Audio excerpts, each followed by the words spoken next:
إن ينصركم الله فلا غالب لكم اگر اللہ تمہارا مددگار ہے تو تم پر کوئی غالب نہیں آ سکتا۔ السلام علیکم ورحمۃ اللہ وبرکاتہ۔ الحمدللہ الصلاۃ والسلام علی رسول اللہ، اما بعد، فاعوذ باللہ من الشیطان الرجیم، بسم اللہ الرحمن الرحیم۔ رب اشرح لی صدری ویسر لی امری واحلل عقدۃ من لسانی یفقہوا قولی، رب زدنی علما اللہم فقہنا فی الدین، آمین۔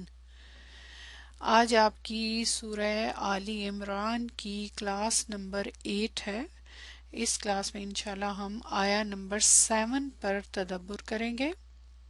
انشاءاللہ آج ہم آیا نمبر 7 پہ تدبر کرتے ہیں۔ اس کا گرامر کے اعتبار سے آپ نے معنی دیکھے تھے، لیکن تدبر کے ساتھ ساتھ ہم اس میں جو ورڈز ہیں اس کی لغت بھی دیکھیں گے، لیکن ساتھ ساتھ دیکھیں گے، کیونکہ اس کے ساتھ ساتھ ہی جب معنی کر رہے ہوں گے تو ورڈز کی لغت دیکھیں گے۔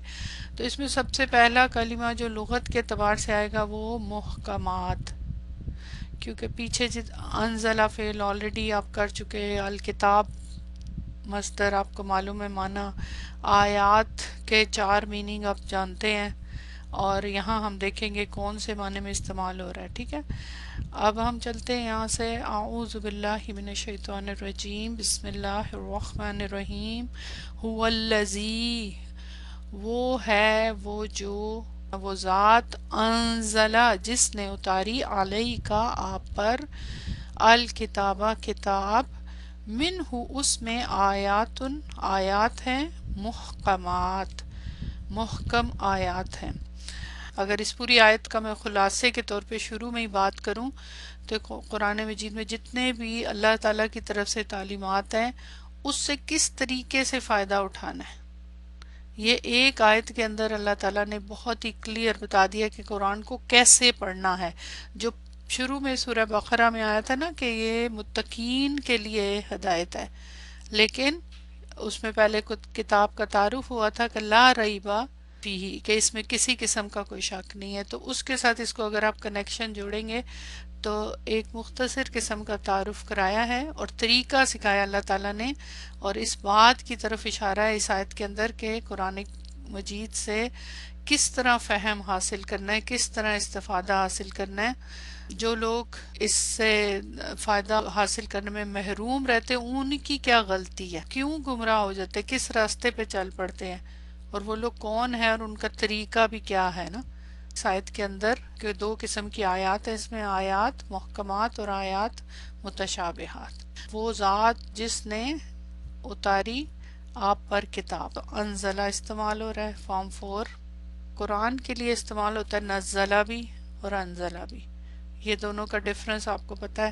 تو نزلہ اور انزلہ میں فرق کیا ہے کہ نزلہ میں تدریج، انزلہ میں یک بارگی کا معنی استعمال ہوتا ہے۔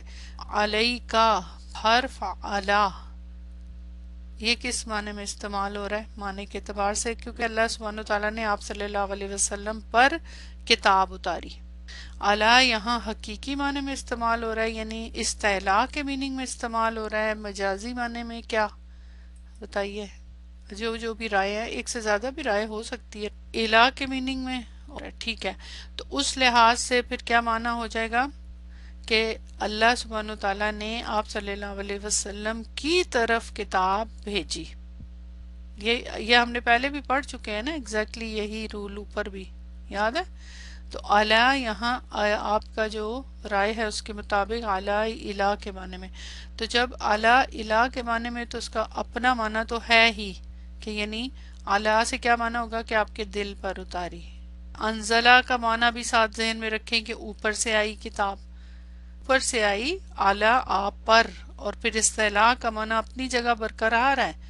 تو اس سے وہی سارے ڈاؤٹس ختم ہو جاتے ہیں کہ آپ صلی اللہ علیہ وسلم نے اپنی طرف سے قرآن کو نہیں گھڑا، یہ پیورلی اللہ ہی کی طرف سے تھا، اور اوپر سے نازل ہوئی کتاب اور آپ کے دل تک۔ اور الہ سے کیا معنی آیا، کیونکہ یہ بار بار استعمال ہوگا تو آپ کے ذہن میں پکا ہو جانا چاہیے، الہ کے آنے سے کیا ایڈیشن ہوا، یہ تو الا اور انزلہ سے میں نے معنی کو کر دیا نا، جی شاباش، ویری گڈ. اور کوئی معنی نکلتا ہے اگر ذہن میں لائیں، کوشش کریں. الہ کیونکہ استعمال ہوتا ہے انتہا الغایہ، یعنی اینڈ پوائنٹ، آپ کی طرف کتاب.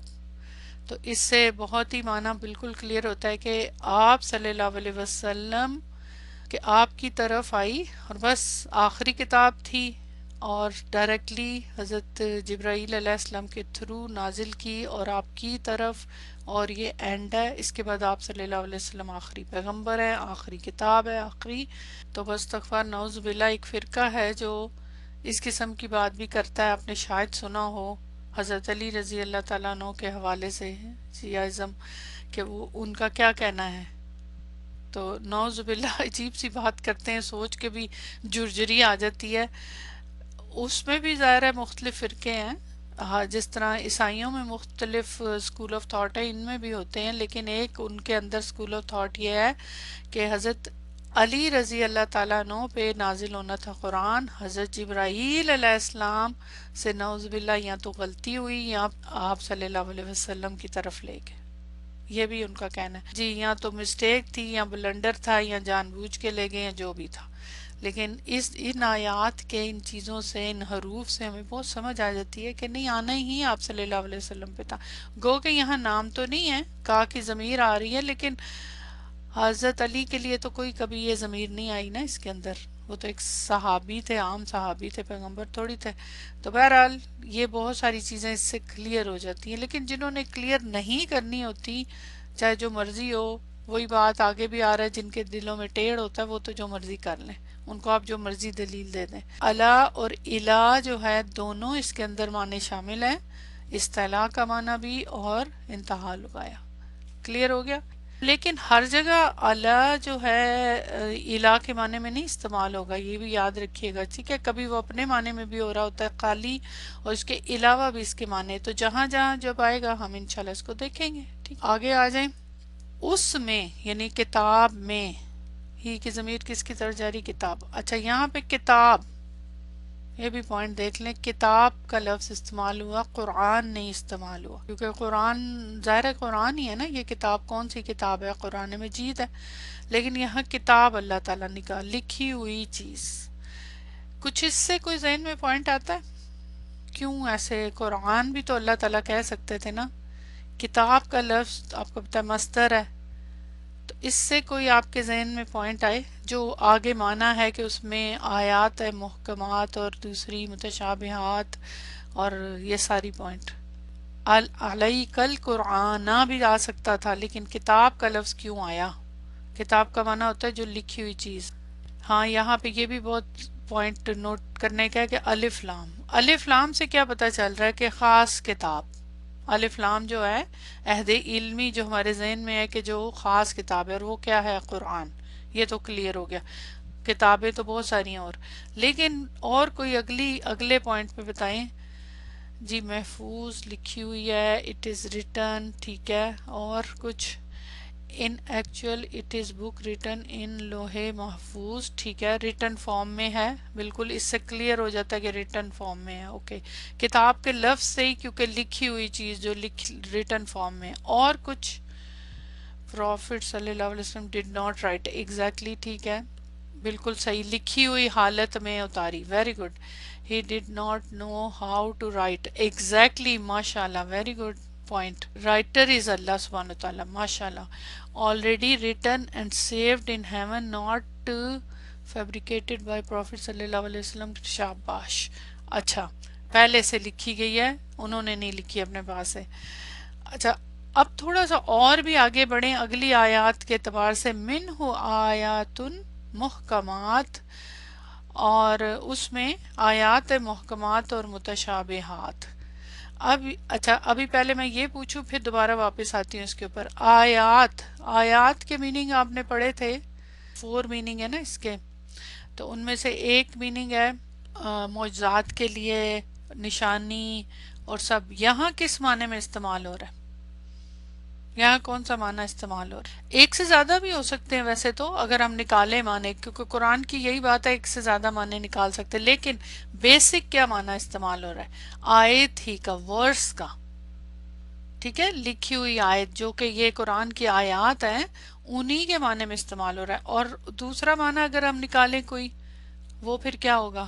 اس کے علاوہ بیسک معنی تو یہی ہے، لیکن ان چار میں سے علامت بھی ٹھیک ہے، اور جو یہ آیات ہے یہ معجزات ہی تو ہیں. اللہ قرآن ہی معجزہ ہے ایکچولی، تو ریٹن پارٹ آف کتاب. بیسک معنی یہی ہے، بیسک یہی ہے. بینات بھی بالکل علامات نشانیاں ہیں یہ سب. تو بیسک معنی تو وہی ہے کہ جو قرآن کی ایک ایک آیت، جس کو ہم کہتے ہیں نا آیا نمبر دس اینڈ دس. اور لیکن پھر اس دوسرے لحاظ سے معنی کے اعتبار سے اس کے قرآن خود بذات خود معجزہ ہے، تو اس کی آیات، اس کا کلام بھی معجزہ ہے. سبحان اللہ. تو آیت کا یہ میننگ ہے. اچھا، اب آیت جو ہے ظاہر ہے ریٹن فارم میں لکھی ہوئی، اس وقت تو ریٹن فارم میں نہیں آئی تھی، ظاہر ہے آپ کے دل پر اتاری تھی، ریڈنگ فارم میں تھی، پڑھ کے سناتے تھے، لیکن بعد میں پھر اس کو ریٹن فارم میں لکھا گیا. اگر تھوڑا سا اگر ہم دوبارہ واپس پلٹیں کتاب کی طرف، تو لکھی ہوئی، اس سے یہ جو آپ نے معنی سارے بتائے وہ اپنی جگہ بالکل ٹھیک ہے. اب تھوڑا مزید آگے علمی پوائنٹ آف ویو سے تھوڑا آگے سوچیں، شاید کوئی اور پوائنٹ آپ کے ذہن میں آئے علمی پوائنٹ آف ویو سے، کہ یہ پڑھ کے ہم کیا سمجھتے ہیں. قرآن کی جگہ کتاب کا ورڈ انہوں نے یہاں پہ کیا لکھی ہوئی فارم میں، تو اس سے مزید تھوڑا سا کوئی پوائنٹ آپ کے ذہن میں آئے. میرے ذہن میں آیا، اس لیے میں نے سوچا آپ کو بھی پوچھوں، شاید آپ بھی سوچیں. تو یعنی پڑھنے کے اعتبار سے، ہمیں علم حاصل کرنے کے اعتبار سے، کیونکہ اس آیت کے اندر یہی ہے چیز ہے نا کہ تعلیمات سے فائدہ کیسے اٹھانا ہے. جی ویری گڈ. جی بالکل، دیکھیں نا سوچتا ہے انسان تو کئی معنی نکال سکتا ہے. ابھی تو اور بھی بہت معنی نکلتے ہوں گے، ہمارا دماغ شاید ادھر تک جاتا بھی نہیں ہے، اس اتنے احاطہ نہیں کر سکتا، ورنہ اتنے سے حصے سے. اب دیکھیں نا کہ اگر کتاب اتاری ہے اللہ تعالیٰ نے، تو پھر وہ کس لیے اتاری ہے؟ آپ پر تو اتار دی، آپ کے تو دل پہ اتاری، آپ کو تو پڑھا دیا، آپ کو سمجھا بھی دیا، تو کس کے لیے اتاری؟ صرف آپ صلی اللہ علیہ وسلم کے لیے اتاری ہے. کہا نہیں اللہ تعالیٰ نے کہیں بھی کہ تم لوگ اس کو پڑھو، اس کو علم حاصل کرو، لیکن یہ پوری آیت جو ہے ہی اسی مقصد کے لیے، ہے اسی مقصد کے لیے کہ اس کو ہمیں کتابی شکل میں آئی. تو کتاب جو ہوتی، کوئی بھی کتاب ہوتی ہے، جیسے میں ہمیشہ کہتی ہوں نا کہ ایک چھوٹا سا کوئی چیز بھی بنانی ہے، کوئی چھوٹا سا ٹوائے بھی ہے، تو اس کے اندر بھی ایک چھوٹی سی بکلیٹ ہوتی ہے، کوئی ایک پیپر ہوتا ہے، ریسپی کا پیپر ہوتا ہے کسی اس کے اندر کھانے کی چیز میں، ہر چیز میں. وہ کس لیے ہوتا ہے؟ وہ لکھی ہوئی فارم میں ہوتا ہے کہ اس کو لوگ پڑھیں اور اس سے فائدہ اٹھائیں اور اس کو یوز کریں. تو یہاں سیدھا سیدھا اللہ تعالیٰ نے کتاب کا لفظ اس لیے آیا. قرآن بھی ظاہر ہمیں پتہ ہے کتاب ہی ہے، لیکن مصحف ہے، لیکن قرآن کا لفظ آتا ہے تو ایک تھوڑا سا ایسے ہمارا ذہن آ جاتا ہے کہ وہ یہ تو قرآن ہے، اس کو تو ہاتھ نہیں لگانا، اس کو تو اوپر رکھیں. ایکچولی کتاب کے لفظ سے تھوڑا سا ایک فیلنگ ڈفرنٹ سی ہو جاتی ہے کہ یہ پڑھنے کے لیے ہے، لائف کا مینول ہے ہمارا، ہمارے لیے یہ ہمارے سائڈ ٹیبل کی بک ہونی چاہیے. وہ جو ایک کانسیپٹ ہے نا، اس کی طرف کمر نہیں کرنی، اس کی طرف اس کو ہاتھ نہیں لگانا، اس کو یہ نہیں کرنا، اس کو وہ نہیں کرنا، تو فرض کیا گیا جب آپ پہ اتاری ہے تو آپ نے آگے بڑھائی، تو بالکل فرض کیے ہوئے میننگ بالکل اگنور نہیں کرنے ہیں. یہ فرض میں سے اس کو پڑھنا ضرور ہے. اتنی زیادہ مشکل کام تھا وحی کا آنا. آپ کو پتہ ہے نا وحی کتنی مشکل سے آتی تھی، اس کی مختلف انداز تھے. اگر آپ نے علوم القرآن وحی کا چیپٹر پڑھا ہو تو آپ صلی اللہ علیہ وسلم پہ وحی آنا، ہم تو آرام سے سمجھتے ہیں کہ حضرت جبرائیل علیہ السلام آتے تھے، سنا دیتے تھے، بس ختم. اتنا بھاری کام تھا یہ وحی کا آنا، آپ پہ آتا تھا سب. تو وہ صرف آپ کے لیے تو نہیں تھا نا، یہ تو پوری انسانیت کے لیے تھا. تو بہرحال کتاب کا لفظ آئندہ بھی جہاں بھی آئے قرآن کے لیے، عام کتاب بھی بہت عزت کے قابل ہوتی ہے.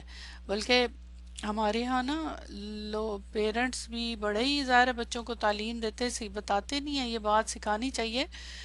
عام کتاب کی بھی عزت کرنی چاہیے. ایون یہ جو نوٹ بکس ہوتی ہیں جس میں نہ بھی کچھ لکھا ہو، ضروری نہیں کہ اللہ کا نام لکھا یا آیت لکھی ہو یا عربی لکھے ہو، جو کتاب آپ کو علم دیتی ہے اس کی عزت ہونی. علم کی عزت ہے نا ایکچولی، تو وہ ایک پیپر کی تو عزت نہیں ہوتی، تو اصل تو علم کی عزت ہوتی ہے، عام کتاب کی یا نوٹ بک کی. تو اکثر بچے نیچے پھینک دیتے ہیں اور کیئر نہیں کر رہے ہوتے. تو مجھے یہ چیز بہت بری لگتی. میں ہمیشہ بچوں کو سکھاتی ہوں کہ جو بھی کتاب ہے، مجھے پین پینسل یا قلم بھی نیچے گرا ہوا مجھے بہت برا لگتا ہے. کہ زمین پہ پڑی ہوئی چیزیں اس طرح اس کی عزت ہونی چاہیے، اس کو اس کی مقام پہ رکھیں، کیونکہ اصل چیز اس سے آپ علم حاصل کرتے ہیں نا. جی بالکل. We have to keep it with us and read it again and again and guidance on the daily basis. اور اب تو ہمارے پاس دیکھیں نا فون کے اندر سب چیزیں ہیں، اگر ہوتا ہے نا کہ ہم ساتھ لے کے جائیں اور کیا کریں تو اس کو آرام سے ہم پڑھ سکتے ہیں کتابی شکل میں. اب کتنی کتابیں آن لائن ہمارے پاس مل جاتی ہیں، سب کچھ ہی، قرآن بھی، ٹرانسلیشن بھی، ویڈیوز کی شکل میں بھی، ہر چیز. اب تو آسانیاں ہو گئی نا پہلے کی نسبت.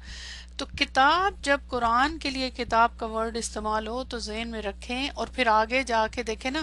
اب آیات کی جب بات ہوتی ہے، میں نے کہا نا کہ آیات کا تعلق، تو آیات کیا ہیں؟ اس کے سنٹینسز ہیں، اس کے اندر جو سنٹینسز اللہ کا کلام ہے. اب سنٹینسز کو سیکھنا جو ہے وہ کیوں سیکھتا ہے انسان؟ آیات کا یہاں معنی معجزہ تو نہیں ہے نا، وہ تو اگلے لیول پہ ہم کہیں گے، لیکن اصل میں تو یہاں جو ریٹن فارم میں سنٹینسز ہیں، آیت کے اندر، آیت پورا ایک سنٹینس بڑا ہوتا ہے، اس کے اندر پھر چھوٹے چھوٹے سنٹینسز ہیں، پھر ورڈز ہیں، پھر اس کے بعد اس کے اندر جو سیکھتے ہیں ہم، جیسے ہم نے بچپن میں الف با تا سیکھی یا اے بی سی سیکھی.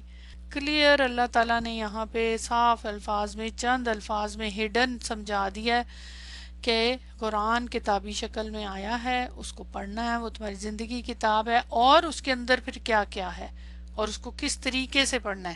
پورا سلیبس کا ایک آیت کے اندر سارا کلیئر بتا دیا کہ اس کے اندر کیا ہیں، آیات ہیں محکمات. سب سے پہلا ورڈ جو ہے محکمات، الحکمہ، گھوڑے کی لگام کو کہتے ہیں. ذرا نوٹ کیجئے گا، جو اس کا بیسک معنی ہے ڈکشنری کے لغت کے اعتبار سے، پھر ہمیں یہ اچھی طرح سمجھ آئے گی. ایکچولی جو آپ نے معنی بتائے وہ تو ادھر آیت کے اعتبار سے بالکل صحیح ہیں، وہی ہیں، لیکن جو ڈکشنری کے اعتبار سے جو عرب استعمال کرتے تھے وہ اگر ہمیں پتہ چلتے ہیں تو اس کے ساتھ جب ریلیٹ کرو تو یقین کریں ایسے دماغ کھلتا ہے. الحکمہ گھوڑے کی لگام کو کہتے ہیں اور اس کے دونوں جبڑوں کو کس لے اور ادھر ادھر نہ ہونے دے. اب وہ لگام کیوں ڈالی جاتی ہے؟ اس کو کنٹرول کرنے کے لیے، جو اس کو کس دیتی ہے اور اس کے بعد وہ ادھر ادھر نہیں ہوتا جیسے اس کو ہوتا ہے. الحکمہ، الحکمہ عن الامری، اسے اس بات سے روک دیا، منع کر دیا. اب حکمت کا لفظ ہا کاف میم سے کئی الفاظ استعمال ہوتے ہیں. ابن فارس نے کہا ہے کہ اس کے بنیادی معنی ہے روکنے اور منع کرنے کا. مطلب یہ ہے کہ ہر شخص کو بتا دیا جائے کہ اس کی آخری حد کون سی ہے جس سے آگے وہ نہیں بڑھ سکتا. اس کو اختلافی امور میں فیصلہ کرنا کہتے ہیں، یعنی ہر کے حقوق اور واجبات کی، ہر ایک کے حقوق اور واجبات کی حدیں متعین کر دینا اور کسی کو ان سے آگے نہ بڑھنے دینا، اس کو حکم کہتے ہیں. محکمات جو یہاں استعمال ہوا ہے اسم مفعول کا صیغہ، جمع مؤنث ہے. محکم مفرد، احکام مصدر، اس کا احکام فارم اس سے ہے نا، فارم 4 سے، باب فعال. پختہ، درست، جن کے معنی اور الفاظ میں اجمال و اشتباہ نہ ہو، لفظ اپنے معنی پر واضح دلالت کرتا ہو اور غیر مراد کا احتمال نہ ہو. اچھا یہ تو ہے نا جو آپ نے سارے معنی بتائیں، لیکن جو یہاں معنی دیے گئے نا اس کے ساتھ اس کو جب ریلیٹ کریں گے نا، محکم آیات، تو آپ کے ذہن میں کتنا پکا آ جائے گا کہ یعنی گھوڑے کی لگام کو کہتے ہیں، یعنی وہ آیات جیسے جن کے اندر جو معنی ہے اس میں لگام لگی ہوئی، یعنی آپ اپنے مرضی سے اس کے معنی کو نہیں موڑ سکتے، ادھر ادھر کر ہی نہیں سکتے، کیونکہ وہ اتنا کلیئر معنی ہے کہ اس کے اندر کسی قسم کی شک شبے کی گنجائش نہیں ہے نا.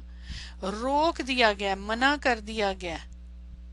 روکنے اور منع کرنے کا مطلب ہے کہ حد، اس کی محکم آیات جو ہیں اس کو حد کو معین کر دیا، مطلب ایک حد کو متعین کر دیا گیا نا. اور یہ کب ہوتا ہے؟ اختلافی امور میں فیصلہ کرنا. جب اختلاف ہو رہا ہوتا ہے کچھ معاملے میں تو پھر ایک فیصلہ آ جاتا ہے نا فائنل، کہ یہ حد ہے اور یہ اس کا معنی اس سے ہٹنا نہیں ہے اب نا. ٹھیک ہے، ہر ایک کے حقوق اور واجبات کی حدیں متعین کر دینا اور یہ سب. تو جو حکم ہے اللہ تعالیٰ کی طرف سے، اس کے بعد کچھ نہیں، وہی کہتے ہیں نا اینڈ حکم. اللہ تعالیٰ کے جو محکم آیات ہیں اس میں یہ اس سے یہ معنی نکلتا ہے. اب آپ سوچیں اس سے جو یہ ڈکشنری کے اعتبار سے معنی اس سے کتنا فرق پڑا ہے. یہ ہے یہاں لغت کے اعتبار سے اگر ہم دیکھیں محکم آیات، تو اس سے پھر کیا سمجھ آئی کہ وہ آیات جن کا مفہوم واضح ہے اور اٹل ہے، اس کو سمجھنے میں کوئی کسی قسم کی دشواری نہ ہو، اور اس کے الفاظ، اس کا معنی، اس میں کسی قسم کا شک شبہ اشتباہ پیش نہ آئے. تو اب میرا سوال آپ سے یہ ہے کہ آیات تو بہت ساری ہیں، محکم سے وہ آیات کے اندر احکامات ہیں نا، تو کون سی والی آیات ہیں، کون سے احکامات ہیں جن کو محکم آیات کہیں گے؟ تو بہت زیادہ ہیں قرآن میں، لیکن کچھ چند بتائیں، وہ والی ٹاپکس بتائیں. نہیں ٹاپکس بتائیں نا، کون کون سے ہیں مین جن کو ہم محکم آیات کہہ سکتے ہیں. عبادات کے بارے میں ٹھیک ہے، وراثت کے بالکل ٹھیک ہے، وراثت کے احکامات، جتنے بھی عام احکامات ہیں، پردے کے، اخلاق، ویری گڈ، اخلاقیات، اخلاق سے متعلق جو آیات ہے وہ کوئی، اس میں تو کسی قسم کا شک و شبہ نہیں ہو سکتا نا، اس میں کیا ہوتا ہے. اور یتیموں کے بارے میں ویری گڈ، اور سود کے بارے میں ویری گڈ، تجارت وغیرہ، وہ سمپل رولز ہم پڑھ کے آئے ہیں سارا کچھ سورہ بقرہ میں. حلال اور حرام، یہ بہت امپورٹنٹ پوائنٹ ہے، حلال و حرام، کہ یہ حلال ہے یہ حرام ہے، اس میں کیا شک شبہ ہے؟ نہیں ہے نا شک شبہ. اور معاملات کے بارے میں بالکل ٹھیک ہے، اور معاشرے کے جو معاملات ہے ٹھیک ہے، امر اور نواہی، عمل بالمعروف نہی عن المنکر. اللہ تعالیٰ نے جہاں پہ کہا ہے کہ اچھائی کا حکم دیا ہے اور برائی سے روکا ہے، ڈو اور ڈونٹس، اس میں کیا مشکل ہے؟ جی ماشاءاللہ، جتنے اس میں قصے ہیں، مختلف قسم کے قصے ہیں یا حکایات ہیں، وہ جہاد کا حکم ہو گیا. مطلب وہ تو اگر ہم لسٹ بنانے لگے تو بہت سارے، اگر آپ اتنے ہی دیکھ لیں جتنے آپ نے ابھی تک تھوڑے سے لکھے ہیں، یہ تو ابھی بہت تھوڑے لکھے، صدقے کے حوالے سے بالکل، خیرات صدقے کی جو آیات ہے، کتنا زیادہ حکم ہے خرچ کرنے کے بارے میں، ماں باپ کے ساتھ سلوک کے بارے میں، رشتہ داروں کے ساتھ سلوک کے بارے میں، مطلب ایک لمبی لسٹ ہے. زکوٰۃ، صدقے میں پھر سارے آ جاتے ہیں نا، صدقے کا لفظ زکوٰۃ پہ بھی ہر طرح کی اس پہ استعمال ہوتا ہے نا. تو اب اگر آپ اچھا آپ دیکھیں سورہ بقرہ میں ہم نے پڑھا ہے نا، سورہ بقرہ میں بار بار کیا آتا تھا؟ کتب علیکم. سورہ بقرہ ماشاءاللہ آپ پوری کر چکے ہیں، اس میں کتنی جگہوں پہ آیا کتب، لکھ دیا گیا تم پر جو بھی احکام. وہ جو ساری آیات تھی نا وہ محکمات تھی نا، ٹھیک ہے. اب محکمات کو ہم کیسے پہچانتے ہیں؟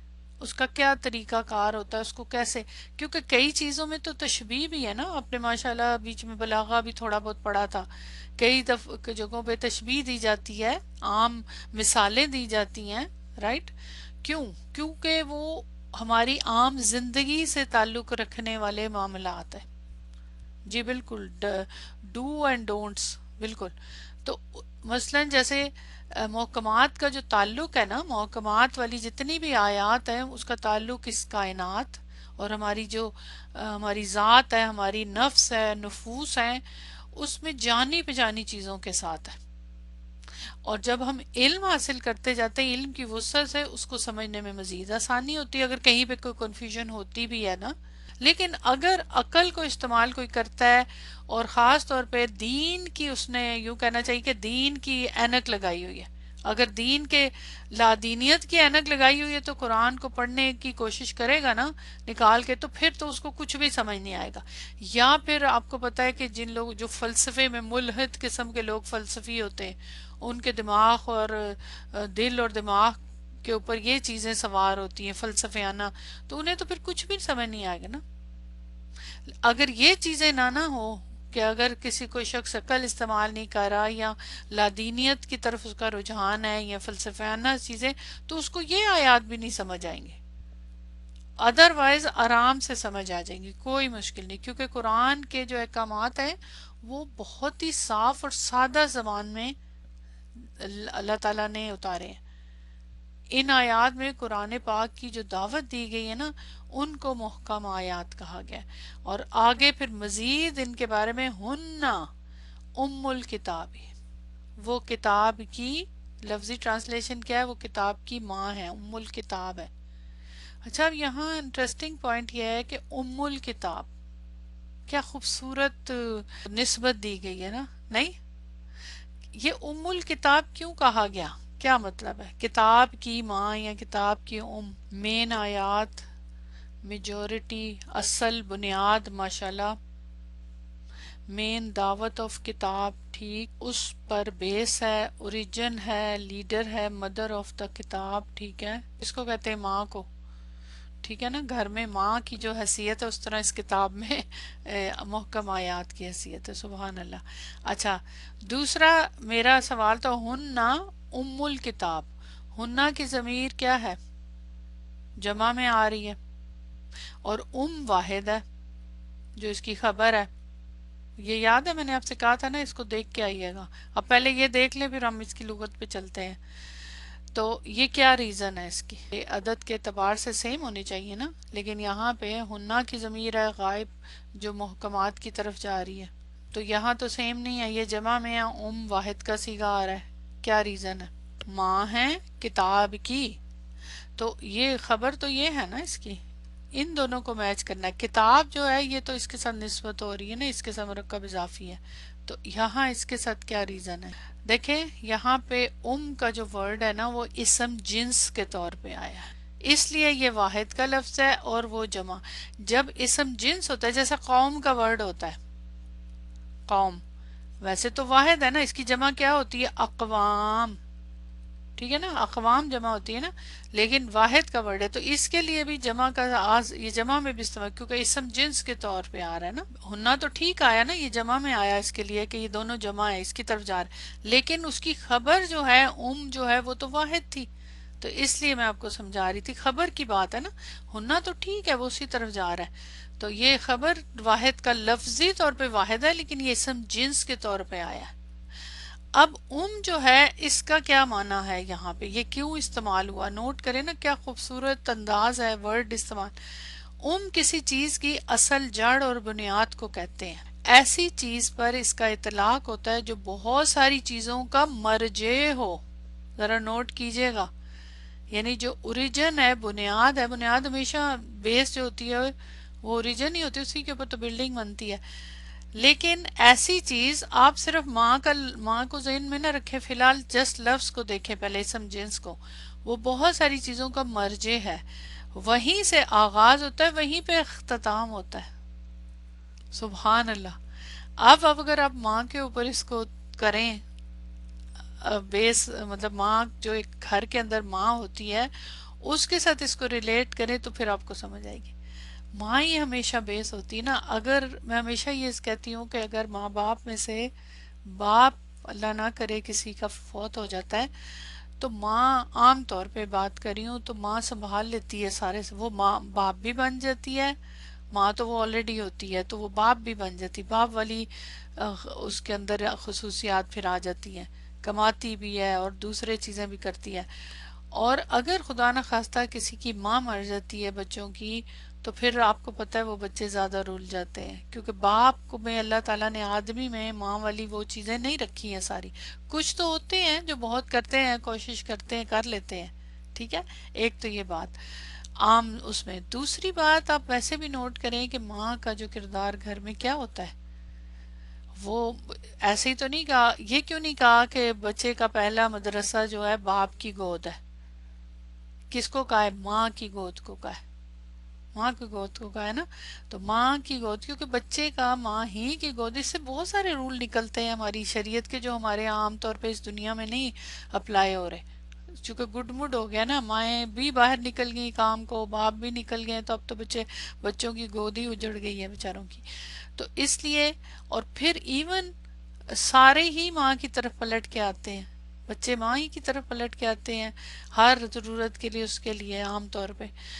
جو اصل قدرت کا قانون ہے اس اعتبار سے بنیاد ہوتی ہے نا، بچہ بے شک کے باپ کے ساتھ دونوں کے ملاپ سے پیدا ہوتا ہے، لیکن دیکھا جائے تو بچہ ماں کے پیٹ میں پیدا ہوتا ہے نا، وہ ایک بہت بڑی، اسی لیے تو ماں کو 3 دفعہ زیادہ رتبہ حاصل ہے، فضیلت حاصل ہے، 3 دفعہ سوال کیا نا ماں کے لیے حدیث کے حوالے سے. تو مطلب یہ ہے کہ ساری چیزوں کا مرجع، ایون ہسبینڈ کا مرجع بھی ماں ہی، بچوں کی ماں ہی ہوتی ہے، وہیں سے آغاز ہوتا ہے، وہیں پہ اختتام. تو یہ میں اس کے ساتھ آپ کو تشبیہ دے رہی ہوں، ورنہ عربی زبان میں تو ورڈ صرف ایک معنی میں تو نہیں استعمال ہوتے نا. اب آپ دیکھیں دماغ کو اسی لیے ام الراس کہتے ہیں، سر کی ماں، راس یعنی ام الراس. تو دماغ جو مین ہے نا، دماغ ہی تو انسان کا مین ہوتا ہے، باقی پارٹس اگر تھوڑے بہت گڑبڑ ہو بھی جائے تو گزارا ہو جاتا ہے، جب دماغ میں گڑبڑ ہو گئی نا پھر تو پورا دماغ، پورا جسم ہی ختم ہو جاتا ہے، اور یہیں سے پورے جسم کا کنٹرول کیا جاتا ہے، اور یہیں پر ہر چیز پلٹ کر آتی ہے. یا ایک ایسی اوپر کی چیز کو کہتے ہیں جس کے نیچے اس کے بہت سے توابع ہوتے ہیں. ایک ایسی چیز کو بھی کہہ سکتے ہیں، یہ مطلب ملٹی استعمال کا ورڈ ہے نا، کہ جس کے نیچے پھر اس کی تباہ کرنے والے توابع، یعنی اس کو فالو کرنے والی بہت ساری چیزیں ہوتی ہیں. مکہ معظمہ کو ام القریٰ کہا جاتا ہے. کیوں؟ کیونکہ وہ ارد گرد کی تمام بستیوں کا مرکز، اعصاب اور قوت کا سرچشمہ ہے. چھوٹی چھوٹی جو بستیاں ہیں ان سب کا وہ ہے نا. ایچ آیت has some characteristic individually has same درجہ، ہر آیت کی حیثیت اپنی ذات میں بیس کرتی ہے. بالکل ماشاءاللہ. اب دیکھیں ام الکتاب، کتاب کی ماں وہ. اب آپ واپس آئیں اس کے اوپر، ہنہ کس کی طرف جا رہی ہے؟ آیات پہ. کون سی آیات؟ محکم آیات. صرف آیات نہیں، محکم آیات کی بات ہو رہی ہے. وہ کیا ہیں؟ ماں ہے، بنیاد ہے، بیس ہے. تو اس کا مطلب ایک آیت کی بات تو نہیں ہو رہی، ساری آیات کی. کون سی والی؟ محکم آیات کی بات ہو رہی. تو یعنی ہر آیت کے اندر جو حکم ہے، جو اللہ تعالیٰ کے احکامات ہیں، جو بھی ہم نے ڈسکس کیے ہیں، اوپر لسٹ ہے، وہ تو بہت ہی کم ہم نے ڈسکس کیا، جو پہلے پڑھ چکے ہیں وہ آپ کو یاد ہونے چاہیے اور آگے بھی پڑھیں گے. تو وہ ہر ایک اپنی جگہ ایک حیثیت رکھتا ہے حکم. ایک آیت کی تو نہیں بات ہو رہی. تو تمام جتنی بھی محکم آیات ہیں وہ اصل بنیاد ہے، یعنی ساری کتاب کا مرجع اور مرکز یہی آیات ہے. سبحان اللہ. ان کی حیثیت اپنی ذات میں کی ہے، بیس کی حیثیت ہے نا. انہی سے سارے مسائل پھوٹ. اسی لیے تو کہا گیا کہ قرآن کی تفسیر پہلے نمبر پہ قرآن ہی سے کرنی ہے نا. پورا دین جو ہے ہمارا ان آیات سے نکلتا ہے، انہی آیات کی طرف لوٹتا ہے، کیونکہ بیس ہے نا وہ. جو بھی ہم نے کا معنی دیکھا ہے تو اس سے کریں، یعنی ہدایت کا جو سر چشمہ ہے وہی آیات ہے، کیونکہ وہ کلیئر ہے اور وہی بیس ہے. اور متشابہات کو بھی سمجھنے کے لیے یہی معیار ہوگی، یہ انہی کے معیار، انہی کے اعتبار سے انہی کو معیار بنایا جائے گا نا. یہ ہے یہاں پہ پوائنٹ. تو اب سمجھ آ گئی ام الکتاب سے کیا مراد ہے. اچھا، اب جو ام الکتاب مرکب اضافی ہے، پہلے اس کو دیکھ لیتے ہیں پھر اس کے بعد آگے جاتے ہیں نا. ام الکتاب مرکب اضافی کس ٹائپ کا جو ہم پڑھ چکے؟ لفظی، مانوی، بتائیں کون سے والا ہے؟ اضافت المانوی، اضافت اللفظی. دیکھیں اس میں بہت ایزی ہے، فوراً جواب آنا چاہیے آپ کا، اور آپ کا آ گیا ہے. یہاں دیکھیں کلیئر کٹ ہے کہ اضافت مانوی کی جب بات آئے گی تو وہاں پہ پہلے اضافت لفظی کو دیکھ لیں. تو اضافت لفظی میں صفت کے سیغے، اسم فاعل، اسم مفعول، اور ظاہر ہے صفت مشبہ بھی صفت کا یہ اسم فاعل ہی ہے، لیکن وہ صفت مشبہ اس کے اندر وزن ڈیفرنٹ ہے. تو یہ سیغے ہوتے ہیں، بس یہ سیغے استعمال ہوتے ہیں. کون سی والی پوزیشن میں؟ مضاف. مضاف جو ہے کوئی صفت کا سیغہ ہوگا لفظی میں، بس یہ یاد رکھیں. اب اور ظاہر ہے صفت کا سیغہ ہوگا تو وہ پھر اپنے معمول کی طرف، معمول جو ہوگا اس کا عمل کر رہا ہوگا نا. یہ ابھی چونکہ ابھی کرنا نہیں ہے اس لیے میں اس کی بحث میں نہیں جاؤں گی، لیکن یہ میں کرواؤں گی جہاں پہ آئے گا نا پھر اس کو آپ دیکھیں گے. ابھی تک آیا نہیں نا یہ والا، زیادہ تر تو مانوی ابھی تک آپ نے پڑھا ہے. تو اس جب اگر مضاف اگر صفت کا سیغہ نہیں ہے تو آپ کو سوچنا ہی نہیں ہے. پھر پہلا آپ کا پوائنٹ یہ ہونا چاہیے کہ آپ دیکھیں کہ مضاف کی کیا کون سا والا سیغہ ہے. تو ابھی صفت کا تو سیغہ نہیں ہے نا، نہ اسم فاعل نہ اسم مفعول، کوئی بھی صفت کا سیغہ، تو پھر یہ 100% مانوی میں چلا جائے گا. ٹھیک ہے. اب جب مانوی کی بات ہوگی تو پھر مانوی میں کون سی کیٹیگری آئے گی؟ سوری، مانوی میں پھر یہ 3 ہے. 3 میں سے بھی اب ذہن میں رکھ لیں کہ مانوی میں جب ہم آتے ہیں تو پہلا والا کیا ہوتا ہے؟ مضاف صیغہ صفت نہیں ہوتا. پہلا اس میں بھی صیغہ صفت آتا ہے. دوسری کیٹیگری میں مضاف صیغہ صفت ہوتا ہے. آپ کہیں گے پھر اس میں اور اس میں کیا فرق ہے؟ تو فرق ہے کیونکہ مضاف الیہ پہ فرق ہے. اچھا، تیسری کیٹیگری جو ہوتی ہے مضاف صیغہ صفت نہیں ہوتا لیکن مضاف الیہ صیغہ صفت نہ ہونے کے باوجود مضاف الیہ معمول ہوتا ہے. معمول کا مطلب ہوتا ہے جس پہ عمل کیا جائے. تو اٹ مینز کہ مضاف جو ہے یہ عامل ہے. ٹھیک ہے. کیوں؟ کیونکہ یہ مصدر ہے. ٹھیک ہے. دیکھیں کتنا آسان ہے. اگر یہ آپ یہ چیزیں تھوڑی یاد کر لیں گے نا، اس میں تو آسان ہے، اس میں تو کچھ یاد ہی نہیں کرنا. اس میں 3 چیزیں ہیں نا، بس 3 چیزیں ہیں. تو اس لیے مضاف عامل ہے اور وہ مصدر ہے. صفت کے صیغے یا مصدر جو ہے وہ عامل ہوتا ہے نا، یہ تو پتہ ہے نا آپ لوگوں کو. نصر اللہ میں اللہ کی مدد، فاعل. اللہ مطلب مدد کرنے والا ہے نا، یہ فاعل کی پوزیشن ہے. ٹھیک ہے. اب جنہوں نے نہیں پڑھا پورا رول ان کو نہیں آئے گا، لیکن ویسے میں بتا رہی ہوں. بہرحال سمپل معنی میں رکھ لیں کہ مانوی کے اندر جب مصدر ہوگا مضاف تو وہ عمل کرے گا بس، تو اس کا جو مضاف الیہ معمول کی حیثیت میں ہوگا. لیکن جب صفت کا صیغہ بھی عمل کرتا ہے لیکن اس کا مضاف الیہ کیا ہوگا بتائیں؟ معمول. کیوں نہیں ہوگا؟ وجہ یہ بار بار دہرائیں، چیزیں یاد ہو جائیں گی. کیوں نہیں ہوگا معمول جبکہ صفت کا صیغہ تو عمل؟ جی کہ وہ ظرف ہوگا، یا مکان یا زمان، کسی میں سے بھی ظرف ہوگا. تو مدرسہ یہاں پہ کیا ہے؟ ظرف ہے نا معنی میں. بہت آسان ہے یہ چیزیں. اور جو پہلے والا ہے اس میں کیا ہے؟ مضاف صفت کا صیغہ بھی نہیں ہے اور نہ ہی اس کا مضاف الیہ معمول ہے. تو یہ ایک کیٹیگری، اس میں عام اسم استعمال اور اس میں نسبت ہے. تو اب تھوڑا سا آپ کو یاد ہو گیا ہوگا، رائٹ. اور دوسرا پھر آپ کو پتا ہے کہ وہ آگے تعریف اور اس کی بات. اب بتائیں، یہ ہے تو مانوی، ظاہر ہے یہ تو کلیئر ہو گیا. تو یہ کس والے پارٹ میں آئے گا؟ یہ اب آپ نے بتانا ہے. کریں جی، ویری گڈ، ماشاءاللہ. تو اب اگر ہم ام الکتاب کو دیکھتے ہیں، چلے میں 1 منٹ یہاں سے بتا دوں. ام الکتاب میں مصدر ہے؟ نہیں ہے. مصدر تو نہیں ہے نا. ٹھیک ہے. اسم جنس عام اسم ہے. یہ صفت کا صیغہ ہے؟ نہیں ہے. تو پھر دو تو نکل گئے نا، یہ والے پہلے والے 2، پہلے والے 2 نہیں، اینڈ والے، یعنی یہ مصدر بھی نہیں ہے اور یہ بھی نہیں. تو پھر یہ آخری تو یہی بچا نا، فرسٹ والا. تو پھر یہ ہوا. اوکے. تو یہ کلیئر ہو گیا. تو یہ فرسٹ والے میں کے انڈر آ جائے گا. ٹھیک ہے. یعنی اس میں نہ عامل ہے، نہ صفت کا صیغہ ہے، نہ کچھ ہے. اب اگلا میرا سوال یہ ہے کہ یہ یہاں پہ کون سا حرف حذف ہے؟ کون سا حرف حذف ہے؟ کیوں؟ کیونکہ نیکسٹ اس کی جو مانوی ہوتا ہے اس میں 3 پارٹس ہیں نا اس کے. پہلے تو آپ نے ڈیسائیڈ کرنا ہوتا ہے کون سی کیٹیگری ہے.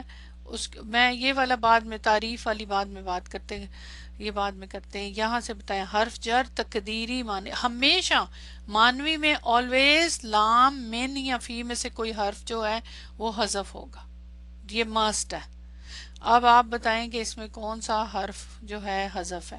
لام ہے، من ہے یا فی ہے؟ لام ہے، ملکیت، نسبت. ٹھیک ہے. من نہیں ہو سکتا. من میں کیا ہوتا ہے؟ بیانیہ میں کتاب کی. دیکھیں یہ اتنی خوبصورت چیز ہے نا، یہ مرکب اضافی والا ہے. اس سے مجھے تو بہت ہی مزہ آتا ہے. اس سے نا بہت کلیئر ہوتا ہے کانسیپٹ کلیئر ہو جاتا ہے بہت. دیکھیں آپ لوگوں کی 2 رائے ہیں. آپ نے کہا یا تو یہاں پہ لام مطلب لی جو ہے محذوف ہے، اس صورت میں کیا ہوگا کہ آپ اختصاص کا معنی آ جائے نا کتاب کے لیے، یا نسبت کا معنی، کیا ملکیت کا معنی بھی آئے گا اس کے اندر؟ نہیں، ملکیت کا تو نہیں تھا، کتاب کی ملکیت، کتاب کی مائیں نہیں، ملکیت نہیں ہے، نسبت۔ لیکن اگر آپ یہاں پہ یہ دیکھیں نا کہ کتاب اور یہ دونوں کیا ہیں؟ دونوں سیم ہی ہے نا۔ کتاب جو ہے، جو لکھی ہوئی بک ہے، اس کے اندر جو آیات ہے، کیونکہ ہنہ کی ضمیر کدھر جا رہی ہے؟ آیات کی طرف، اور وہ ہے تو وہ آیات ہی ہوئی نا، محکم آیات ہے نا، ٹھیک ہے۔ تو پھر اٹ مینس جی بنیاد ہے، تو جس سے اولاد آتی ہے، سیم جنس ہے بالکل۔ تو سبحان اللہ، آپ دیکھیں نا، آپ نے لکھنا شروع کر دیا۔ تو جو ہے یہ دونوں سیم جنس سے ہیں، یعنی کہ مضاف الیہ کی جنس، مضاف الیہ اس کی جنس سے ہے۔ تو یہاں پہ من ہوگا، کیوں؟ کیونکہ اس سے ایک بات اور زیادہ پھر اتھینٹک ہو جائے، من الکتابی، کتاب سے، کتاب کی بیان کر رہے ہیں نا، بیانیہ۔ ہم تو اردو ٹرانسلیشن کی وجہ سے مار کھا جاتے ہیں، لیکن حقیقت میں کتاب کی ہم اس طرح بولتے ہیں نا، مرکب اضافی میں کے کی کا ٹرانسلیشن، لیکن حقیقت میں یہ بیانیہ، یعنی اس کی جنس سے ہیں، کتاب کی جنس سے ہیں۔ من فی جنس المضافی، من جو ہے فی جنس، فی کے من، تو یہ یہاں پہ اس کی جنس میں سے ہے۔ ملکیت اور اس کے اندر ایک ڈفرنٹ معنی ہوتا ہے، نسبت کا معنی۔ ہاں ویری گڈ، ماشاءاللہ، یہ بھی ایک پوائنٹ آپ نے اچھا ایڈ کیا کہ یہاں پہ اس کو واحد، کیونکہ یہ تو اسم جنس ہے نا، جنس بتائی گئی ہے نا، یہ میں نے ابھی آپ ذکر کیا نا اوپر، تو جنس ہے، تو یہ کوئی وہ تو نہیں ہے نا، کوئی اسم مطلب واحد جمع کے اس میں، تو یہ جنس جب ہوتا ہے تو وہ ہر ایک کے لیے استعمال ہو جاتا ہے۔ تو من الکتابی، تو یہاں من جو ہے آئے گا۔ آئی ہوپ سو کلیئر ہو گیا، part of the book, exactly clear ہے سب کو، اس میں کوئی کنفیوژن تو نہیں ہے؟ بتائیں۔ وَأُخَرُ مُتَشَابِهَاتٌ، اور دوسری متشابہات، یہ بھی انٹرسٹنگ ہے۔ اخرو یہ مونس ہے یا مذکر ہے؟ پہلے یہ بتائیں۔ اور دوسری متشابہات، دوسری کیا، کس کی بات ہو رہی ہے؟ آیات، تو یہ تو مونس ہے، تو پھر یہ مونس ہے یا واحد ہے؟ جمع مذکر کیا ہوتا ہے؟ یہ تو بہت مدینہ بک میں پریکٹس کی ہے، اخرا، رائٹ، یہ واحد ہے نا، ٹھیک ہے۔ آپ کو یاد ہے نا کہ یہ جمع دونوں میں استعمال ہوتی ہے، پھر کچھ ایسے ہوتے ہیں نا جن کا واحد ڈیفرنٹ ہوتا ہے لیکن جمع دونوں میں استعمال ہوتی ہے، ٹھیک ہے۔ ایکچولی حقیقت میں یہاں تھا آیات متشابہات، آیات متشابہات، لیکن یہاں آیات متشابہات نہیں آیا۔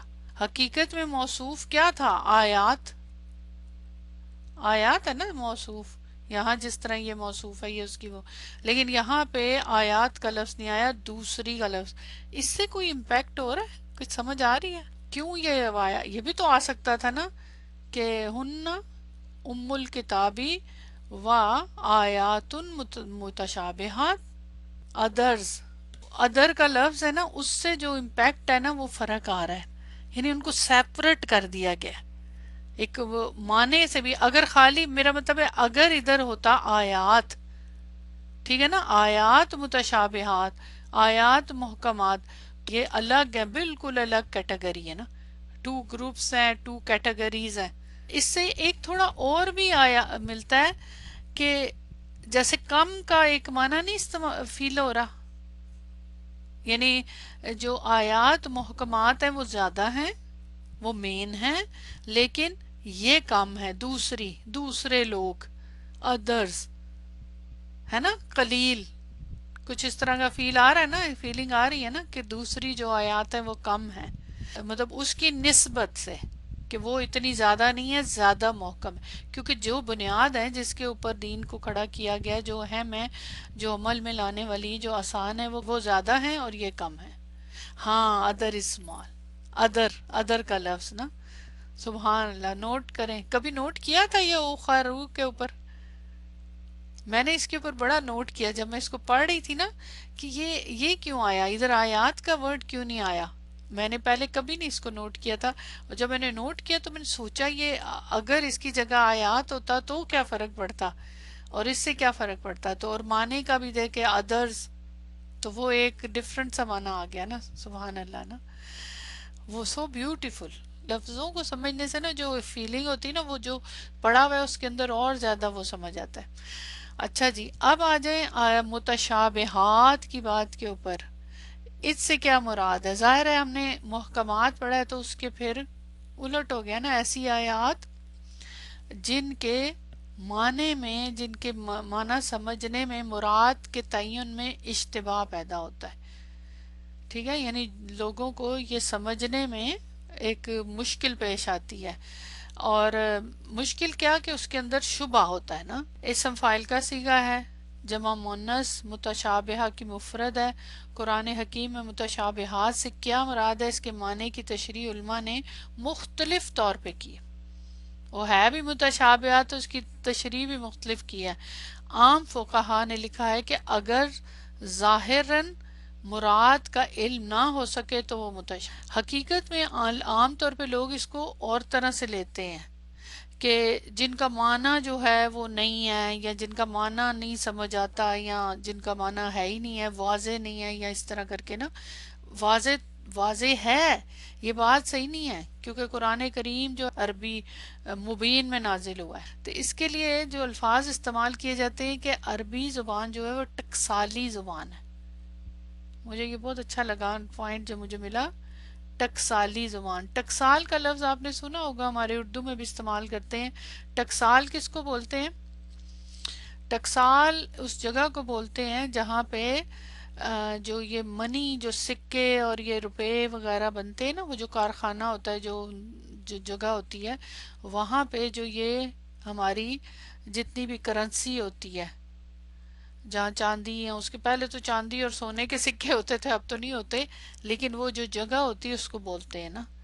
تو ایک مخصوص جو، یعنی جس طرح حکومت کی طرف سے ہوتی ہے نا ٹکسال، تو اس کو ایک اس کے اندر ڈھالا جاتا ہے، سکوں کو ایک خاص اس میں ڈھالا ہوا ہوتا ہے، تو سکہ پھر قابل اعتماد سمجھا جاتا ہے نا. جو لوگ نقل بھی پھر اس کی بنا لیتے ہیں، تو ایک قابل اعتماد جو اس کے اوپر سٹیمپ لگا کے یا جو بھی کیا جاتا ہے. تو ٹکسالی زبان سے مراد کیا ہوتا ہے کہ جو مطلب کسی بھی جگہ کی، صرف عربی کی بات نہیں کر رہی ہوں، کہ ٹھیٹھ زبان جس کو کہتے ہیں نا، جو کسی خطے یا کسی ملک کے اندر رائج ہو. آپ کو پتہ ہے ہر ایک اس کی اپنی ایک زبان ہوتی ہے، ہر جگہ کی ایک اپنی لینگویج ہے، ہماری اپنی ہے. تو وہ ایک جو ٹھیٹھ زبان کہتے ہیں نا، ٹھیٹھ عربی، ٹھیٹھ پنجابی یا اس طرح کر کے، جی بالکل ویریفائڈ اوریجنیٹڈ لینگویج، تو اس کو بولتے ہیں ٹکسالی زبان. تو وہ پھر اس خطے کے لحاظ سے مستند مانی جاتی ہے. وہ الگ بات ہے کہ دوسری زبانیں پھر شامل ہو جاتی ہیں. اب جیسے ہماری زبانیں جو ہیں خاص، اس کے اندر اردو، پنجابی زبان ہے، اس کے اندر پھر اردو، انگلش سب شامل ہو گیا ہوا ہے. اردو تو ویسے بھی آپ کو پتہ ہے مختلف زبانوں سے مل کے بنی ہے. تو جو کلاسیکل عربک جس کو کہیں گے، جو قرآن کے ساتھ ہے، تو وہ ہے نا. اور عرب اسی لیے زبان میں ماہر تھے، تو اسی لیے عرب کی جو زبان تھی اس کو فصیح ترین زبان سمجھا جاتا تھا. تو ایسی زبان میں اترنے والی جو کتاب ہے، اس کا کوئی لفظ ایسا نہیں ہو سکتا جس کا کوئی معنی نہ ہو اور جس کا مفہوم سمجھنے میں دشواری پیش ہے. لفظی طور پہ اس کا مفہوم سمجھنے میں کوئی دشواری نہیں ہوتی. یہ ہاں، یہ الگ بات ہے، ممکن ہے کہ بعض الفاظ سمجھنے میں دقت ہو.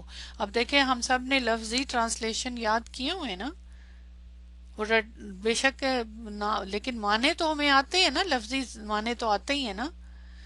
تو اس لیے قرآن کریم میں بعض ایسے الفاظ آئے ہیں جو جن کا استعمال عام قبیلوں میں نہیں تھا.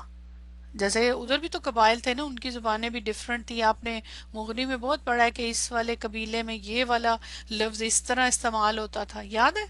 اس میں کافی چیزیں ہم نے یہ پڑھی ہیں نا، بلکہ عجیب نئی چیزیں بھی تھی اس میں، بالکل ہی چینج کر دیتے تھے وہ اس ورڈ کو.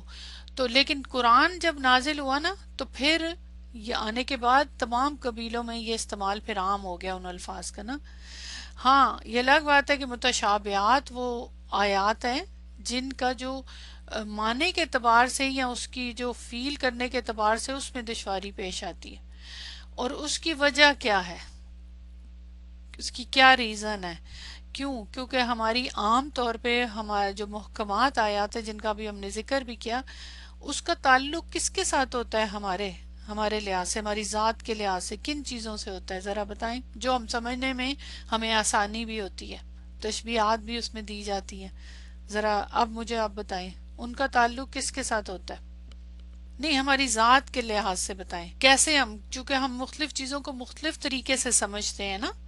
دیکھیں ہم کچھ چیزوں کو محسوس کرتے ہیں، ہماری جو فیلنگز ہوتی ہیں، ٹھیک ہے، محسوسات ہوتی ہیں جو ہماری فیلنگز، ہم ان سے سمجھتے ہیں نا، کچھ چیزوں کو احساس کر کے سمجھتے ہیں، کچھ ہم عقل سے سمجھتے ہیں جس کو ہم کہہ سکتے ہیں ریزنز ہوتی ہیں، ریزنز دی جاتی ہیں. اب سود کی حرام ہونے کی ریزنز دی جاتی ہیں نا، بتائی جاتی ہے نا سود کیوں حرام ہے. اسی طرح اور جتنی بھی آپ نے اوپر پوائنٹ بتا، حرام حلال کی بہت ساری مختلف قسم جو عقل میں بھی آتی ہیں، یا ہم کہہ سکتے ہیں کہ معقولات یا ریزنز کے ساتھ. اس کے بعد کچھ ایسی چیزیں ہوتی ہیں جو ہمارے فزکس کے سے تعلق رکھتی ہیں، یعنی سائنس سے، جیسے کہتے ہیں نا طبیعت. جی بالکل، معقولات کا مطلب کہ ریزنز کا مطلب کہ دلائل کے ساتھ پروو ہوتی ہیں، رائٹ. پھر اس کے بعد جو ہماری جی نیچر میں، جیسے جو فزکس ہے، ہماری جو بھی فزکس کے رولز ہیں جس کو ہم کہہ سکتے ہیں اردو میں طبیعت، ٹھیک ہے، اس کے ساتھ تعلق رکھتی ہیں. اب جو محسوس کی جاتی ہیں وہ تو ہم اپنی باڈی سے، اپنے فیلنگ سے محسوس کرتے ہیں، اور کچھ دلائل سے، علم سے ہم سمجھتے ہیں، کچھ ہم کائنات کی جو ہماری جی سینسز سے سمجھتے ہیں، اور جو ہماری عقل جو استعمال کرتی ہے علم کے ذریعے. جیسے میں نے اوپر بات کی تھی نا کہ اگر انسان علم حاصل کرتا ہے اور فیل کرتا ہے تو اس کو کئی چیزیں سمجھ آنے لگتی ہیں، جو نہیں کرتا اس کو وہ ایون محکمات بھی نہیں سمجھ آتی. تو ان تمام چیزوں کو استعمال جنہیں انسان کے حواس جانتے ہیں، پہچانتے ہیں، جن کا عدل جو ہماری عقل جو ہے وہ ادراک کر سکتی ہے نا کئی چیزوں کا. تو قرآن کے اندر جو یہ محکمات کے موضوعات ہیں نا، اس کے اندر یہ ساری چیزیں پھر شامل ہوتی، تبھی وہ اس کو محکمات کہا گیا نا، ٹھیک ہے، جو ہمارے معاملات سے تعلق رکھتی ہیں. اب ایک عام بندہ ہے، ماں باپ کی عزت کرنی ہے، صدقہ کیوں کرنا ہے، زکوٰۃ کیوں دینی ہے، اس کا کوئی اتنا مشکل تو نہیں ہے. اس کا تعلق ہماری احساسات سے نہیں ہے، محسوس کرنے سے نہیں ہے، دوسرے کی تکلیف کو محسوس کرنا. اسی طرح قتل نہ کرو، دوسرے کو تکلیف نہ دو، ماں باپ کو تکلیف نہ دو، ان کی عزت کرو. بچوں کے بارے میں جو بھی ساری طلاق کے معاملات، یہ ہمارے احساسات سے تعلق ہے نا بہت ساری چیزیں، ٹھیک ہے. اسی طرح کچھ چیزیں دلائل سے آتی ہیں، کو لوگ سمجھتے ہی نہیں. سے او جی سود کے احکامات ہو گئے، لین دین کے، اس کے اندر دلائل آتے ہیں، عقل استعمال ہوتی ہے. کچھ کائنات کی چیزیں ہیں جو سائنس سے ہم سمجھتے ہیں، علم لیتے ہیں تو اس سے پھر ہمیں سمجھ آتی ہے، ٹھیک ہے نا. اچھا، اگر اب میں بات کریں، یہ میں بات کر رہی تھی محکمات کے لیے، لیکن جب متشابہات کی بات آتی ہے تو وہاں یہ ساری چیزیں محسوسات اور دلائل یعنی عقل اور یہ سب جو ہے فزکس وغیرہ یہ فیل ہو جاتی ہے. آپ کے ذہن میں متشابہات میں کیا کیا آتا ہے؟ غائب کی باتیں، جس میں بہت کچھ غائب کی چیزیں آ جاتی ہیں، جو شروع میں ہی آیا کہ غائب پر یقین رکھتے ہیں، ٹھیک ہے. اگر لفظی طور پہ بات کریں آیات کے اعتبار سے، قرآن کے اعتبار سے، تو سب سے پہلے اگر ہم دیکھیں، یہیں پہ دیکھ لیں الف لام میم، سب سے پہلے اسی کی اگزامپل دی جاتی ہے. کیا الف لام میم کا معنی ہے؟ اس کا معنی ہے الف لام میم کا معنی نہیں ہے، اس کا معنی ہے، آف کورس الف لام میم کا معنی ہے، ہمیں نہیں آتا، اللہ تعالیٰ کو تو معلوم ہے نا، وی ڈونٹ نو. یہ نہیں کہہ سکتے کہ معنی، قرآن کے ہر ورڈ کا کوئی معنی ہے، لیکن اللہ تعالیٰ جانتے ہیں. تو یہ متشابہات آ گئی. اب ہم پڑھتے تو ہیں، کیا اب اس کے اوپر منع کیا گیا نا کہ اس کے معنی نہ تلاش کرو، لیکن لوگ پھر بھی کرتے ہیں، کتابیں بھری پڑی ہیں، ہمیں نہیں معلوم. تو بس اب ضرورت ہی نہیں، جب اللہ تعالیٰ نے خود ہی نہیں بتایا تو ہم کیوں اس کے پیچھے بھاگیں، لیکن لوگ بھاگتے ہیں. اسی طرح پھر اب سٹیپ بائی سٹیپ اگر ہم براڈ معنی میں دیکھیں نا پھر ہمیں سمجھ آئے گی. آپ بتائیں عقائد. عقائد کی جب بات آتی ہے تو سب سے پہلے عقیدے میں کیا چیز آتی ہے؟ اللہ تعالیٰ کی ذات. اللہ تعالیٰ کی جو ذات ہے اس کو ہم محسوس کر سکتے ہیں، محسوسات کے ذریعے، فیلنگز کے ذریعے پہچان سکتے ہیں کیسی ہے وہ محسوس کرنے کے بعد؟ نہیں. اچھا، اس کو دلائل کے ذریعے یا عقل استعمال کر کے جان سکتے ہیں اللہ کی ذات کے بارے میں، اس کا فہم، اس کی ذات نہیں خالی صفات بھی نہیں. اس کو کوئی سائنٹیفکلی جان سکتے ہیں؟ فزیکلی بالکل بھی نہیں. فزیکلی کی بات کر رہی ہوں نا، وہ تو تعلق تو اللہ کے ساتھ ہمارے اندر دل سے تو ہے، وہ تو بالکل رہتا ہے. میں ذات کی بات کر رہی ہوں، فزیکل ذات کی، ایون اس کی صفات کی بھی. اللہ کی ذات اور اس کی صفات دونوں بنیادی حیثیت رکھتی ہیں نا. تو جن آیات کے اندر اللہ کی تعالیٰ کی ذات اور صفات کی بحث ہے ان کا فہم تو نہیں ہم حاصل کر سکتے نا. یہ جو میں نے 3 آپ کے سامنے فارمولاز رکھے تھے جو محکمات کے لیے ہم استعمال کرتے ہیں نا، جہاں بھی اللہ تعالیٰ کی صفات یا اللہ کی ذات کا ذکر آئے گا وہاں عقل پیچھے رہ جاتی ہے. اب آپ دیکھیں اللہ کی جو سمیعن کی صفت ہے، ہم کیسے اس کو تصور کر سکتے ہیں؟ ہم اپنے سننے کی جو صلاحیت ہے اس کو اس کے ساتھ ہم کیسے میچ کریں گے؟ ہم سمجھ ہی نہیں سکتے. ہم تو ایک ٹائم ہی ایک آواز سن سکتے ہیں، ایک بات سمجھ سکتے ہیں. جو ہی ایک سے زیادہ آوازیں آئیں گی ساتھ ہی ہمارا دماغ بالکل شیٹرڈ ہو جائے گا. تو اللہ کی صفت کو ہم کیسے سمجھیں گے کہ وہ کیسی ہے؟ ہاں، اس پہ بلیو کرنا ہے ہم نے اللہ کے حساب سے. ٹھیک ہے. اسی طرح پھر آپ نے جو اوپر ابھی لکھی ہیں سب انڈیویجولی چیزیں اللہ تعالیٰ کے بارے میں، اللہ کی کرسی، اللہ کا عرش، اللہ کا ہاتھ، اللہ کا چہرہ، اللہ تعالیٰ سے ریلیٹڈ اس کے اوپر اب آیت الکرسی جب پڑھی تھی اس میں کتنی ہم نے اس پہ بحث کی تھی. تو وہ جتنی اللہ تعالیٰ سے تعلق رکھنے والی، اللہ کی صفات سے تعلق رکھنے والے چیزیں ہیں وہ ساری کی ساری جو ہیں متشابہات میں، ان کے حقیقی جو سب معنی ہیں وہ کوئی نہیں جان سکتا نا. اگر ہم آخرت کی بات کریں تو آخرت کی کتنی چیزیں ہیں جن کو بیان کیا گیا. کیا کچھ ہے بتائیں؟ آخرت میں تو بہت کچھ ہے، جنت، دوزخ، اس کی اصل حقیقتیں ہم نہیں جانتے، حالانکہ اس کی کتنی ڈیٹیل قرآن میں آتی ہے. لیکن کیا ہم جنت کو محسوس کر سکتے ہیں؟ کیا ہم جہنم کو محسوس کر سکتے ہیں؟ یا جو اس کے اندر باتیں اس کے بارے میں بتائی گئی ہیں جنت اور جہنم کے بارے میں، ان کو ہم امیجن کر سکتے ہیں؟ جیسے جہنم کے بارے میں نا کہ اس کے اندر اتنی آگ ہوگی لیکن اس کے اندر ایک درخت ہوگا زقوم کا، وہ اس کے اندر ہوگا. عام حالات میں دیکھیں کوئی درخت آگ کے اندر ایگزسٹ کر سکتا ہے؟ کر سکتا ہے؟ نہیں. اسی طرح اور بہت ساری چیزیں کہ اس میں ایک مشروب جہنمیوں کو پلایا جائے گا غذا کے طور پہ. استغفر اللہ، اتنی سزاؤں کی ڈیفرنٹ ڈیٹیلز ملتی ہیں جو ہمیں سمجھ نہیں آ سکتی. اور پھر ہمارے جسم کا ایک ایک حصہ جو میں پہلے بھی اس دن بھی ذکر کر چکی ہوں کہ آخرت میں وہ ہمارے خلاف گواہی دے گا. کیا یہ ابھی کچھ سمجھنے کی بات ہے؟ یہ پاسبل ہے؟ سوچیں ابھی کیا ہماری آنکھیں، ہمارے ہاتھ، ہمارا پورا جو جسم ہے، ٹھیک ہے، یہ کیا یہ پاسبل ہے کہ وہ اس دن بولیں گے؟ کیسے بولیں گے؟ ان کو زبان مل جائے گی. تو یہ چیزیں متشابہات میں اگر اس کے اس میں لوگ لگ جائیں کیسے بولیں گے، کیسے ہوگا، یہ تو ہمارے پارٹس ہیں باڈی کے، اس کے اوپر کوئی شروع ہو جائے بات کرنا تو کیسے سمجھ آئے گی نا؟ نہیں آئے گی نا. اسی طرح اور بہت ساری اینجلز کے بارے میں، یہ پورا جتنا کچھ ہے جو غائب میں ہے. اسی لیے دیکھ لیں شروع میں اللہ تعالیٰ نے کہہ دیا کہ غائب پر ایمان رکھتے ہیں.